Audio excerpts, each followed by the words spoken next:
नमस्कार, सीएनबीसी आवाज पर आप देख रहे हैं कंज्यूमर अड्डा और आपके साथ मैं हूं विपिन भट्ट।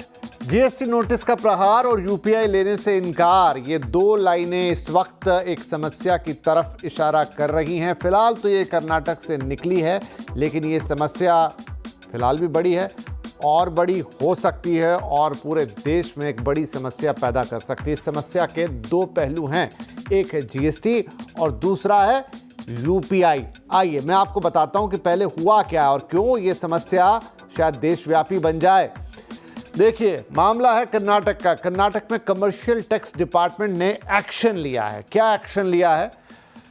13,000 से ज्यादा वेंडर्स को जीएसटी के नोटिस गए। कौन से वेंडर्स हैं? जो ठेला खोमचा, छोटी मोटी दुकान, छोटे कारोबारी, उनको ये लगाते हैं, उनको गए हैं। और क्यों गए हैं? यूपीआई से सालाना 40 लाख से ज्यादा का ट्रांजैक्शन ऐसे वेंडर से पाया गया है। यूपीआई चेक किया गया है। बड़ी कमाई के बावजूद जीएसटी में रजिस्ट्रेशन नहीं। एक मिनट रुकिएगा, इसे 40 लाख से ज्यादा का अगर आप कारोबार करते हैं तो फिर नियम कहता है कि आपको जीएसटी के अंदर रजिस्टर्ड होना अनिवार्य है। ये तो सामानों की बिक्री पर हो गया। अगर आप कोई सर्विस प्रोवाइडर हैं तो 20 लाख के ऊपर ये नियम लागू हो जाता है। यूपीआई ट्रांजैक्शन देखे गए और वहां से डेटा निकालकर ये नोटिस भेजे गए हैं और माना गया कि ये लोग बड़ी कमाई कर रहे हैं, लेकिन बावजूद उसके जीएसटी के अंदर खुद को रजिस्टर नहीं किया, यानी एक तरीके से ये टैक्स की चोरी है। आगे बढ़ते हैं। फिर क्या हुआ? फिर यह हुआ कि इनको नोटिस गए कि आप जीएसटी के तहत रजिस्टर्ड नहीं है। डेटा कितना निकाला गया? 2021 से निकाला गया। वित्त वर्ष 2021-22 से लेकर 24-25 तक का यूपीआई ट्रांजैक्शन का डेटा खंगाला गया। उस आधार पर हिसाब लगाया गया कि 40 लाख से ज्यादा के ट्रांजैक्शन है, लेकिन टैक्स तो भरते नहीं। टैक्स चोरी के शक पर नोटिस भेज दिए गए। लेकिन हुआ क्या? हाँ, अच्छा, एक बात और बता दूं कि मामला कर्नाटक से शुरू हुआ था। अब अन्य राज्यों में भी एक्शन की बात आ रही है, लेकिन कर्नाटक का मामला हमने आपको बताया 13,000 से ज्यादा नोटिस वहां पर जाने की बात है। अब इसका इंपैक्ट क्या हुआ है वो देखिए जरा। इंपैक्ट ये हो गया है इस चीज का कि अच्छा, इससे पहले मैं एक चीज आपको और बता दूं कि इससे पहले भी 5,500 वेंडर्स को इस तरह के नोटिस भेजे जा चुके हैं कर्नाटक सरकार की तरफ से। तो ये भी एक कार्रवाई हुई थी। उसमें 150 वेंडर्स की सालाना कमाई 2 करोड़ से ऊपर निकली थी। अब ये नंबर छोटा लग सकता है आपको, वो नंबर बड़ा लग सकता है, लेकिन फिर भी ऐसा हुआ और उसी आधार पर कर्नाटक सरकार ने और बड़ी कार्रवाई की। 900 वेंडर्स की सालाना कमाई 80 लाख से ज्यादा निकली थी उनके मुताबिक। इसलिए अब आपको 13,000 से ज्यादा नोटिस जाते हुए दिखाई दिए हैं।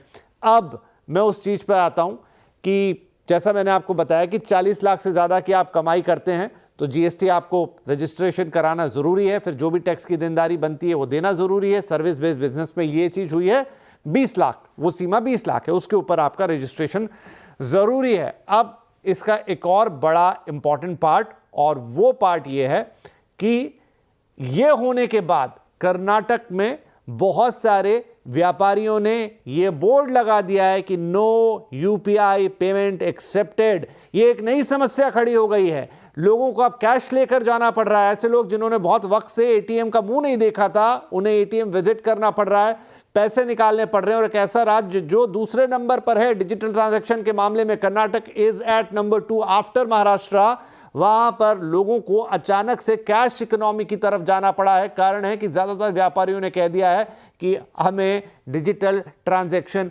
नहीं चाहिए। थोड़ा सोचिए, अभी ये बात कर्नाटक से उठी है और राज्यों में भी ऐसी बात आ रही है। खबर फैलते इस समय देर लगती नहीं है, लेकिन अगर ये सारे व्यापारियों में हड़कंप मच गया कि अरे हमारे डिजिटल ट्रांजैक्शन के आधार पर, यूपीआई ट्रांजैक्शन के आधार पर हम पे टैक्स नोटिस आएंगे, हो सकता है कि जितने लोग कल तक जहां जहां यूपीआई कर रहे हों शायद आज के बाद ना कर पाए। तो एक बड़ा फॉल आउट इसका होगा। हालांकि इसका यह मतलब नहीं कि टैक्स की चोरी या देनदारी को अवॉइड किया जाए, लेकिन अब यह समस्या तो बन गई है। चलिए इस पर बातचीत शुरू करते हैं। हमारे साथ जुड़ रहे हैं confederation of all India traders के महासचिव और लोकसभा के सांसद प्रवीण खंडेलवाल, जो कि छोटे व्यापारियों का प्रतिनिधित्व करते हैं या व्यापारियों और कारोबारियों का प्रतिनिधित्व करते हैं। साथ में डेलॉयट के पार्टनर और डेलॉयट में पार्टनर जीएसटी मणि साहब हमारे साथ, एमएस मणि साहब जुड़ रहे हैं, और कर्नाटका प्रदेश बीड़ी बाड़ी व्यापारी संगठन के महासचिव नागराजू आईपी जुड़ रहे हैं। आप सभी का बहुत बहुत स्वागत है। नागराजू साहब, पहला सवाल आप ही के पास आएगा। वो इसीलिए कि देखिए, मैंने कहा इस समस्या के दो हिस्से हैं। ऐसे कारोबारी जिनके यहाँ पर नोटिस गए हैं, तो क्या उनको अपने आप को रजिस्टर करना चाहिए था? उनका डिजिटल रिकॉर्ड या यूपीआई ट्रांजैक्शन का रिकॉर्ड ये बता रहा है कि 40 लाख से ऊपर का ट्रांजैक्शन है, इस आधार पे उन पे नोटिस गए हैं। पहले भी कर्नाटक में ऐसी बातें हुई हैं, वो भी हमने बताया, लेकिन उसका जो बड़ा फॉल आउट है वो ये है कि अब उन्होंने यूपीआई ट्रांजैक्शन ही लेना बंद कर दिया। तो उस पर तो हम चर्चा करेंगे ही, लेकिन पहले बात जीएसटी नोटिस की। क्या वाकई में वो कमाई ज्यादा कर रहे थे और टैक्स के दायरे में खुद को नहीं ला रहे थे? नमस्कार सर, मेरा नाम नागराजू हाईपी है। मैं कर्नाटक से बात करता हूँ। अभी हमारा कर्नाटक में 10,30,000 पीपल्स जीएसटी पे करता है। इसमें 14,000 का ऊपर लोगों को अभी नोटिस इश्यू किया है सरकार। मैं बोलता हूँ अभी 14,000 को नोटिस इश्यू किए ना, वो पहले सोचता है ना। अभी 5 साल से अभी तक एक बार भी नोटिस नहीं किया, वो आइडेंटिफाई भी नहीं किया। एक आदमी बाहर जाके एक बॉक्स एप्पल परचेस करने के लिए 7 to 8,000 रुपीज होता है। 10 बॉक्स एक दिन में 10 बॉक्स परचेस किया तो 80,000 रुपीज होता है, 7 to 80,000 रुपीज होते हैं। वो लोग क्या करता है, बाहर जाके 1 लाख रुपीज, 2 लाख रुपीज वो लेके आता है, लेके आके ये परचेस करते हैं। एक दिन ऐसा किया तो एक महीने में कितना होता है, कितना ट्रांजैक्शन होता है सर? इसको कमाई कितना मिलता है? एक बॉक्स एप्पल में कितना कमाई मिलता है इसको, है ना? इसके ज्यादा कमाई नहीं मिलता है। सरकार का जवाबदारी 1 साल में एक बार उसको नोटिस तो देना पड़ेगा। नोटिस देने के बाद में इसकी 1 साल को एक बार क्लियर करना। ये हमारा सरकार क्या किया, 5 साल 6 साल छोड़ के एक ही बार नोटिस किया तो हमारे लोग किधर चलता है, क्या करता है? इतना बहुत 40 लाख 50 लाख अभी 40 लाख 50 लाख अभी तक टैक्स देने के लिए वो सरकार बोलते हैं टैक्स देना पड़ेगा। अभी कैसे देता है हमारा लोग? ये बहुत मुश्किल है सर। ये अभी बहुत बढ़िया प्रॉब्लम हो गया। हमारा प्राइम मिनिस्टर बोलता है यूपीआई ट्रांजैक्शन अक्रॉस वर्ल्ड में इंट्रोड्यूस करता है। हमारे देश में बहुत बढ़िया हो गई ये वाला। इसीलिए मैं बोलता हूँ ये ट्रांजैक्शन ना, ये बहुत गलती है। ये बहुत गलती है, ये वाला स्टॉप करके सिर्फ 1 साल का एक बार क्लियर करना। जीएसटी क्लियर करना। ये 6 साल 5 साल से छोड़ के एक ही बार point sir, got your point. ठीक है, मैं आता हूं आपके पास। प्रवीण खंडेलवाल भी जुड़ गए, जो मैंने कहा कि वृहद पैमाने पर ऐसे कारोबारियों का प्रतिनिधित्व करते हैं, सांसद भी है। खंडेलवाल साहब, जो नागराजू साहब कह रहे हैं, 2 बातें हैं अहम। पहली बात वो कह रहे हैं कि एक उदाहरण दिया उन्होंने कि कोई सेब की पेटी खरीद रहा है, वो 1000 रुपए की आई और उसमें 900 रुपए तो उसकी लागत ही थी, 100 रुपए कमाए होंगे उसने, तो वो ट्रांजैक्शन बड़े दिख रहे हैं। नंबर 1 तो कैलकुलेशन का अगर वो तरीका आप यूपीआई से देखेंगे तो गलत मतलब आप कैलकुलेट कर जाएंगे। नंबर 2 वो कह रहे हैं कि जो 4-5 साल का डेटा इकट्ठा निकाल दिया, ऐसे नहीं करना चाहिए था, 1 साल के अंदर देना चाहिए था। इसमें आपकी क्या राय बनती है? क्या नागराजू साहब की जो दलील है वो सही है? क्या व्यापारी इसी तरीके से काम नहीं करते हैं? देखिए, इसमें कोई दो राय नहीं कि जीएसटी में कुछ बुनियादी समस्याएं हैं, लेकिन ये भी सत्य है कि प्रधानमंत्री नरेंद्र मोदी जी के इंटरवेंशन के बाद जीएसटी काउंसिल ने काफी चीजों को ईज ऑफ डूइंग बिजनेस के अंतर्गत सरल किया है। लेकिन कुल मिलाकर के एक बड़ी संख्या ऐसे लोगों की भी है जो लोग केवल माल की डिलीवरी नहीं करते, केवल बिल का एक्सचेंज करते हैं। तो ऐसे लोगों की कमाई एकदम बढ़ती है, तो इस कारण से नोटिस इशू होते हैं। ये तो है मामला नोटिस का। लेकिन ऐसे केसेस को आड़ लेकर के डिपार्टमेंट बड़ी संख्या में फॉर वन रीजन और दी अदर नोटिस इशू करता है। जहां तक कैश पेमेंट का सवाल है, तो साइबर फ्रॉड के कारण से डिजिटल पेमेंट पर गिरावट आई है, इसमें कोई दो राय नहीं है। मान लीजिए किसी के साथ यदि कोई साइबर फ्रॉड होता है और 20,000 रुपए का साइबर फ्रॉड हुआ, लेकिन उसका पूरा अकाउंट फ्रीज कर दिया जाता है, तो उसकी वजह से व्यापार को हानि होती है। इसलिए लोग डिजिटल पेमेंट की बजाय अब कैश में प्रेफर ज्यादा करने लग गए हैं। मेरा उसमें सुझाव ये है कि यदि जितना डिस्प्यूटेड अमाउंट है उस डिस्प्यूटेड अमाउंट तक ही यदि इसको अकाउंट फ्रीज होगा तो यूपीआई भी होगा, डिजिटल ट्रांजैक्शंस भी होंगी, और जो प्राइम मिनिस्टर का विजन है डिजिटल पेमेंट के एक्सेप्टेंस और अडॉप्शन का, वो बहुत तेजी से बढ़ेगा।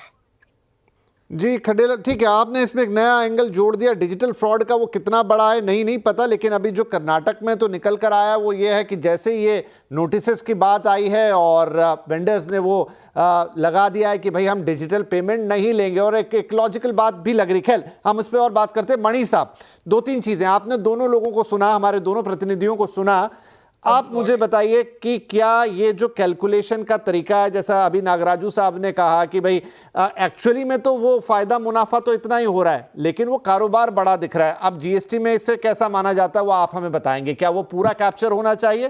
कैप्चरिंग कैसे होनी चाहिए उस अमाउंट की? Number one. And number two, he saying कि यहां पर वो रिट्रोस्पेक्टिव, चलिए वो भी एक अलग बात हो गई कि 1 साल का देखें कि 4 साल का देखें, क्योंकि वो यूपीआई ट्रांजैक्शन लंबे समय से देख लिए।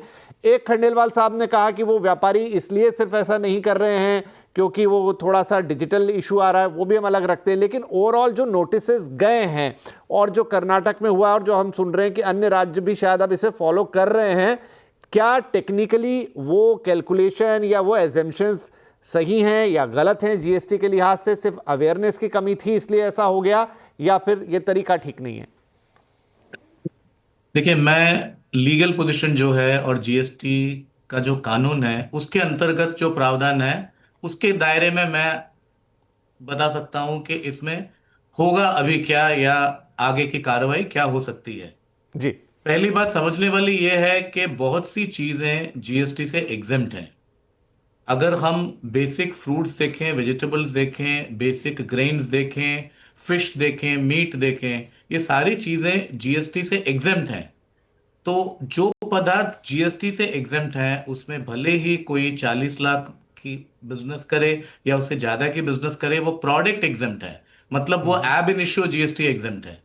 तो उस पे तो कोई तरीका नहीं है किसी को कि जीएसटी इंपोज कर ले उसमें, चाहे वो यूपीआई में हो, कैश में हो और किसी मेथड से हो।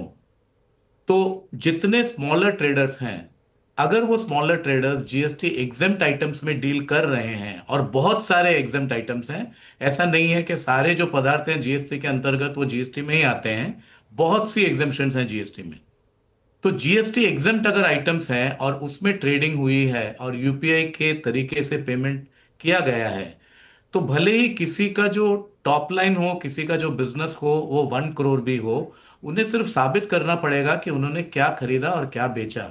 अगर उन्होंने सेब खरीदा और सेब बेचा, या आलू और बैंगन खरीदा और बेचा, भले ही वो 1 करोड़ का हो, 2 करोड़ का हो, वो तो एग्जेम्प्ट टर्नओवर ही है, क्योंकि वो प्रोडक्ट ही एग्जेम्प्ट है। ओके। दूसरी बात यह है कि कुछ आइटम्स हैं जीएसटी के अंतर्गत जो पैकेज्ड फूड जैसे हैं, जो 5% में या 12% में आते हैं। तो अभी आप अगर कोई ग्रोसरी स्टोर की बात लेते हैं, ग्रोसरी स्टोर में एग्जेम्प्ट आइटम्स भी बिकते हैं, 5% वाले आइटम्स भी बिकते हैं, 12% आइटम्स वाले भी बिकते हैं। तो वहां पर देखने की जरूरत क्या है कि उनकी जो टैक्सेबल सेल है, जो टैक्सेबल आइटम्स की जो बिक्री है, वो 40 लाख के ऊपर गई है क्या। और अगर वो 40 लाख से ऊपर गई है तो भी उनके पास दो रास्ते हैं। एक तो है कि वो कॉम्पोजिशन डीलर बन जाए, मतलब एक फ्लैट रेट ऑफ टैक्स दे जहां पर उनको रिकॉर्ड मेंटेन करने की जरूरत नहीं है।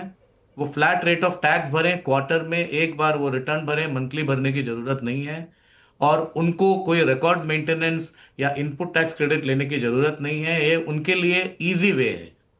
तो जो नोटिसेस गए हैं, मेरे हिसाब से मैंने अभी तक एक भी नोटिस नहीं देखा है अपने आंखों से, पर जो नोटिसेस गई हैं शायद जीएसटी की जो डिपार्टमेंट है वो उसके ऊपर जांच पड़ताल करेगी ये नोटिस के ऊपर। और वो जांच पड़ताल वो विस्तृत तरीके से करेंगे कि क्या प्रोडक्ट्स बिके हैं, वो टैक्सेबल है कि नहीं है, ये कॉम्पोजिशन डीलर के फ्रेमवर्क में आ सकती है क्या, उसके बेसिस पे आगे की कार्रवाई होगी इस मामले में। तो ऐसा नहीं है कि जो 13,000 नोटिसेस जो गए हैं जो आपने बताया वो सारे केसेस में टैक्स डिमांड आ जाएंगे।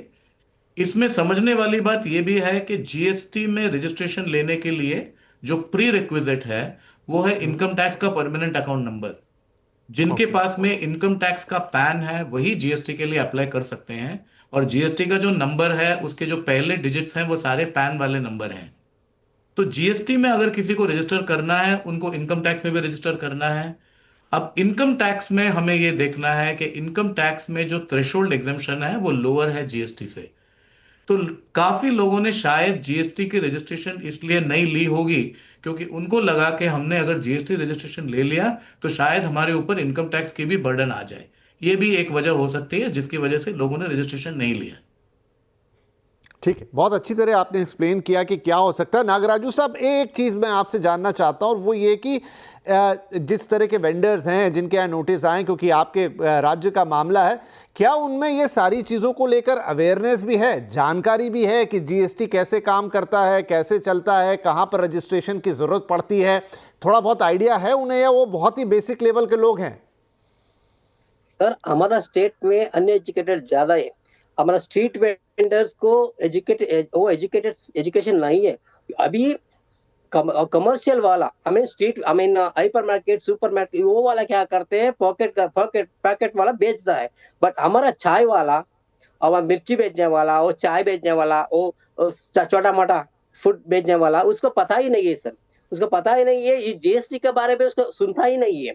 वो क्या अभी सडनली ए वाला उसको नोटिस आ गए तो वो क्या करता है, उसको पता ही नहीं है, वो कैसे सॉल्व करना वो भी पता नहीं है। ये बहुत बढ़िया प्रॉब्लम है, गलती है। इसीलिए मैं उसको जीएसटी नंबर किसका पास है उसको नोटिस किया तो वो सॉल्व होता है। उसको पता है क्या करना, कैसे करना, उसको पता है, वो प्रॉब्लम सॉल्व करता है। बट हमारा लोग को, स्ट्रीट वेंडर्स को पता ही नहीं है। एजुकेशन कुछ भी नहीं है, उसको अनएजुकेटेड है, इसीलिए तो नागराजू साहब, ऐसे कितने लोग होंगे, मतलब जिस कैटेगरी की हम बात कर रहे हैं जहां बिल्कुल किसी को कोई आइडिया नहीं, जिनके पास क्या 13 के 13,000 नोटिस या 14,000 नोटिस वैसे के वैसे ही लोगों के पास चले गए, या मेजॉरिटी में ऐसों के पास आए हैं?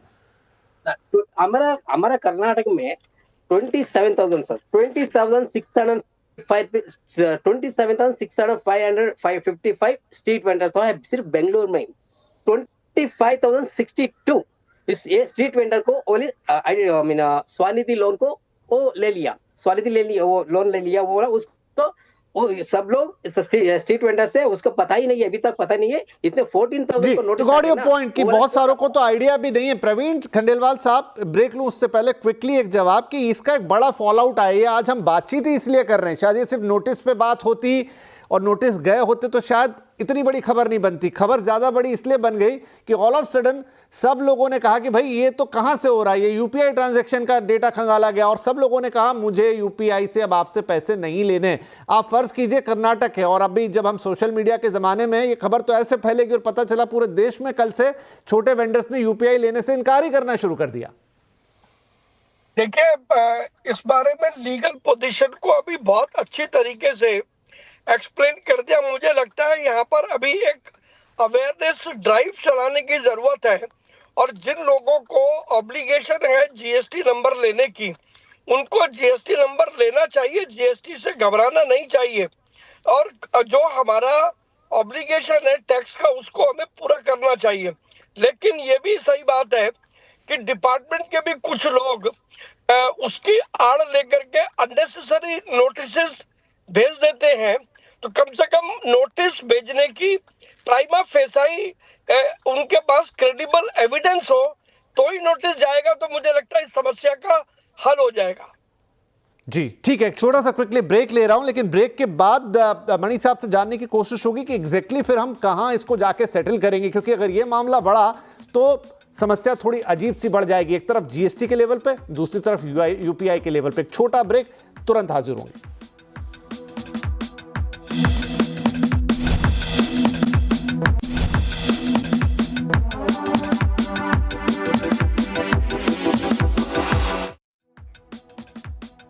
Welcome back. बात कर रहे हैं कि कैसे इस वक्त देश में एक अजीब सी समस्या आ गई है। मामला शुरू हुआ है कर्नाटक से, जहां पर 13,000 वेंडर्स को नोटिस गए कि आपने जीएसटी रजिस्ट्रेशन नहीं किया, और ये डेटा निकला कहां से कि वो 40 लाख की लिमिट आप पार करते हैं कारोबार में, आपके यूपीआई ट्रांजैक्शन इतने हैं। और देखते देखते बहुत सारे लोगों ने यूपीआई लेने से इनकार कर दिया, और यहाँ पर फिर से डिजिटल ट्रांजैक्शन कैश की तरफ लौटे हैं।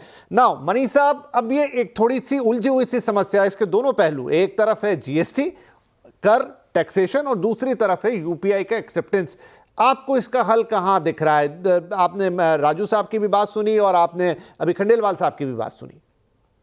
देखिए, पहली बात यह है कि मैं समझता हूं कि किसी भी हालत में हमें पैनिक करके यूपीआई को नहीं एक्सेप्ट करने का फैसला वगैरह किसी ट्रेडर को नहीं करना चाहिए। इसमें अगर एक्शन स्टेप्स आप देखते हैं तो सबसे पहली बात यह है कि सारे ट्रेडिंग कम्युनिटी को जीएसटी के ऊपर अच्छी तरीके से अवेयरनेस क्रिएट करें, उनको अच्छी तरीके से एजुकेट करें, क्योंकि बहुत से लोग रहेंगे जो उनकी जो ट्रेडिंग है, उनकी जो इनकम है, वो एग्जेम्प्ट प्रोडक्ट से अराइज होती है।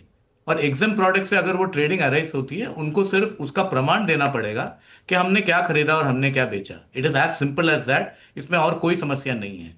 दूसरी बात यह है कि काफी यूपीआई ट्रांजैक्शन जो हैं वो शायद सेल ऑफ गुड्स या प्रोविजन ऑफ सर्विसेज के लिए नहीं है, वो बिक्री के लिए नहीं है। अगर मुझे आपको कुछ पैसे भेजने हैं किसी वजह से not relating to transaction of goods, वो भी मैं यूपीआई से कर सकता हूं। तो जो फाइनेंशियल ट्रांजैक्शंस हैं जिसका कोई अंडरलाइंग सप्लाई नहीं है, उनको भी इसमें से निकालना पड़ेगा। ये सब करने के बाद में अगर जीएसटी की जो टर्नओवर है वो 40 लाख से ऊपर है गुड्स के विक्रेता के केस में, या सर्विस प्रोवाइडर के केस में 20 लाख से ज्यादा है, तो ही जीएसटी की पेमेंट की क्वेश्चन आती है। अगर वो नहीं होती है, अगर ये टेस्ट में फेल हो जाती है, तो जीएसटी के ऊपर कोई समस्या नहीं है। पर अगर स्मॉल वेंडर्स हैं, उनको तो फिक्र करने की कोई जरूरत नहीं है, क्योंकि 40 लाख का जो एग्जेम्पशन लिमिट है वो काफी बड़ा है। 40 यहाँ लाख पे का मतलब मनीष साहब, है एक छोटा सा सवाल, एक छोटा सा सवाल, मैं आपकी बात से पूरी तरह सहमत हूं, लेकिन जो खंडेलवाल साहब ने कहा कि डिपार्टमेंट को भी थोड़ा देखना होगा कि वो नोटिसेस भेजते समय किस हिसाब से, तो अब ये ओनस हम किसके ऊपर डालें? मतलब मुझे याद आ रहा है वो सब्जी वाला या वो कोई भी फ्रूट वाला, जिससे मैं रोज कुछ 50-60 रुपए का फ्रूट ले लेता हूं या 100-200 रुपए की सब्जी ले लेता हूं। अब वो वेंडर, मुझे लगता तो नहीं है कि वो इतना कुछ समझता जानता होगा। वो अपने उसी अकाउंट में अपने किसी भाई बंधु से पैसे लेता है, उसको देता है, उसी में वो मेरे पैसे भी ले लेता है। शायद उसको इतना अंदाजा ही नहीं है इन सब चीज़ों का। और अब ये कौन करेगा? या वो करे साबित, या फिर डिपार्टमेंट को पहले से उस चीज को समझ के उस हिसाब से नोटिस भेजना होगा? इसका क्या समाधान होगा सर? नहीं, आपका कहना बिल्कुल सही है, पर यहां पर क्या है कि नोटिस है फर्स्ट स्टेज उनको जानकारी लेने की। नोटिस में कहीं लिखा नहीं रहता है कि आपकी लाइबिलिटी इतनी है या आपको इतने पैसे भरने हैं। वो सिर्फ शुरुआत है उनके इंक्वायरी प्रोसेस की। और अगर उन्होंने कुछ वेंडर से ये जानकारी हासिल कर ली कि वो सब्जी के विक्रेता हैं या फल के विक्रेता हैं, तो वो इमीडिएटली नोटिस को ड्रॉप कर देंगे, वो नोटिस अबैंडन हो जाएगी और अगले दौरान उन वेंडर्स को तो नोटिस आएगी ही नहीं। पर उनका ये फर्स्ट अटेम्प्ट है जीएसटी एविडेंस को ट्रैक करने के लिए, क्योंकि जबकि बहुत से ट्रेडर्स हैं जो शायद जीएसटी के दायरे के अंतर्गत आ ही नहीं सकते, कुछ ऐसे लोग भी रहेंगे जो इंक्वायरी के बाद में जीएसटी के दायरे में आना चाहेंगे, जिनको जीएसटी भरना है, जिन्होंने आज तक जीएसटी भरा नहीं है। ये जो उन्होंने नोटिस इश्यू किया है, ये डिटरमिन करने के लिए है। आपने जैसे बताया 13,000 जो नोटिस गए हैं, वो 13,000 में से अगर 12,500 एग्जाम कैटेगरी के हैं तो वो तो निकल जाएंगे, वो 2 महीने में वो नोटिस क्वॉश हो जाएगी। पर बाकी जो 300-400 लोग हैं जिनको जीएसटी भरने की जरूरत है, उनके ऊपर शायद वो कार्रवाई करना चाहेंगे। जी, तो खंडेलवाल साहब, क्योंकि आप सरकार के भी प्रतिनिधि हैं, क्या हम ये उम्मीद करें कि इसमें, जैसा आपने कहा ना, डिपार्टमेंट को भी थोड़ा यहाँ पर वो एक लेना पड़ेगा, वरना क्योंकि इसके फॉल आउट बड़े हैं। देखिए, टैक्स की नोटिस आ जाए तो ही आदमी घबरा जाता है, और फिर जैसा मैंने कहा कि उसमें से कई दुकानदार ऐसे हैं जिनको बिल्कुल आइडिया ही नहीं है इन चीज़ों का, वो सीधा एक ही चीज़ पे जंप करेंगे कि वो यूपीआई एक्सेप्ट करना बंद कर देंगे। देखिए, मैंने कहा कि इसके लिए डिपार्टमेंट को सबसे पहले अवेयरनेस ड्राइव चलाना चाहिए, और अवेयरनेस ड्राइव के लिए जो हमारी ट्रेड एसोसिएशंस हैं उनके साथ मिलकर के काम करना चाहिए, तो बहुत सारी समस्याएं तो उसी लेवल पर ठीक हो जाएंगी। आज सही है कि अभी भी लोगों को नहीं पता जो कि इसमें जीएसटी में लीगल पोजीशन क्या है, कौन से ऐसे आइटम्स हैं जो एग्जेम्प्टेड कैटेगरी में है, कौन से 12 में है, कौन से 5 में है। बहुत सारे आइटम्स में टैक्स का ओवरलैपिंग भी है, एक स्टेट में उस पर 12% है तो दूसरे में कुछ और टैक्स लगता है। तो अवेयरनेस के अगर हो जाए। दूसरा, डिपार्टमेंट थोड़ा कॉशियस रहे नोटिस भेजने पर तो ये मामला सुलझ सकता है। और जैसा मनी साहब ने कहा, इस पर एकदम से यू एंड क्राई करने की जरूरत नहीं है। इस इशू को बैठ के ट्रेड के साथ बैठ करके इस इशू को बहुत आसानी से रिजॉल्व किया जा सकता है। और डिजिटल पेमेंट तो हकीकत है, उससे बचना मुश्किल है। तो इसलिए सबको डिजिटल पेमेंट को अडॉप्ट भी करना चाहिए और उसको एक्सेप्ट भी करना चाहिए। ठीक है खंडेलवाल साहब, चूंकि आप प्रतिनिधि भी हैं संसद के और उस पार्टी से हैं जो इस वक्त सत्ता में, और साथ में आप ट्रेड एसोसिएशन के भी प्रतिनिधि हैं, हम उम्मीद करेंगे आपसे कि आप ये बात आगे तक पहुंचाएं ताकि समस्या का थोड़ा निराकरण आए। नहीं तो जैसा हमने डिस्कस किया कि ये इसके फॉल आउट थोड़े अजीब हो जाएंगे। वो बहुत कुछ होगा, सही है गलत वो तो बात की बात है, लेकिन जो क्विक नीजक रिएक्शंस आ गए, एक्सेप्टेंस ऑफ डिजिटल पेमेंट बंद हो गई या व्यापारी को समझ ही नहीं आया, वो ज़रूरी है। तो उसका एक तरीका होना चाहिए रादर देन कि ये इस तरीके से चीज़ें हों। बहुत बहुत धन्यवाद आपका मणि साहब, खंडेलवाल साहब और नागराजू साहब। ये बहुत अच्छी उपयोगी चर्चा रही और मुझे लगता है कि जल्द ही इसका कोई निराकरण भी होता हुआ नजर आएगा। बहुत बहुत धन्यवाद इस कार्यक्रम में शामिल होने के लिए। नमस्कार।